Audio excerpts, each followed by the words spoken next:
2026 সালে যুক্তরাষ্ট্র, মেক্সিকো ও কানাডায় বসতে যাচ্ছে ইতিহাসের বৃহত্তম বিশ্বকাপ, যেখানে প্রথমবারের মতো অংশ নেবে 48টি দল। কিন্তু দল বাড়ার সাথে সাথে বাড়ছে খরচও।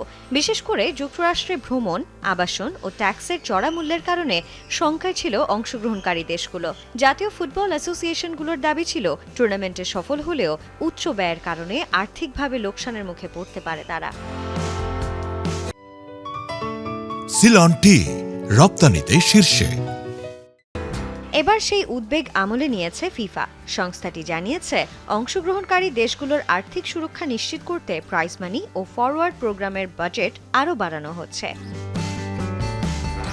গত ডিসেম্বরেই রেকর্ড $72.70 কোটি প্রাইজ মানি ঘোষণা করেছিল বিশ্ব ফুটবলের নিয়ন্ত্রক সংস্থা, যেখানে অংশ নেওয়া 48 দলের প্রত্যেকেই পেত $1.50 কোটি, আর চ্যাম্পিয়ন দল পাবে $5 কোটি।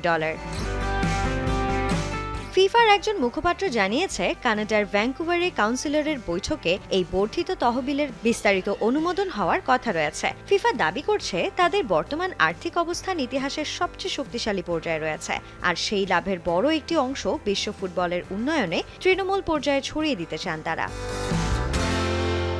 মাঠের ফুটবলে শ্রেষ্ঠত্বের লড়াইয়ের পাশাপাশি দলগুলোর জন্য এই বর্ধিত প্রাইজ মানি হতে পারে বড় এক অনুপ্রেরণা। এখন দেখার বিষয়, ভ্যাঙ্কুভারের বৈঠক শেষে ভাগ্যের শিকে কার কতটা ছিঁড়ছে।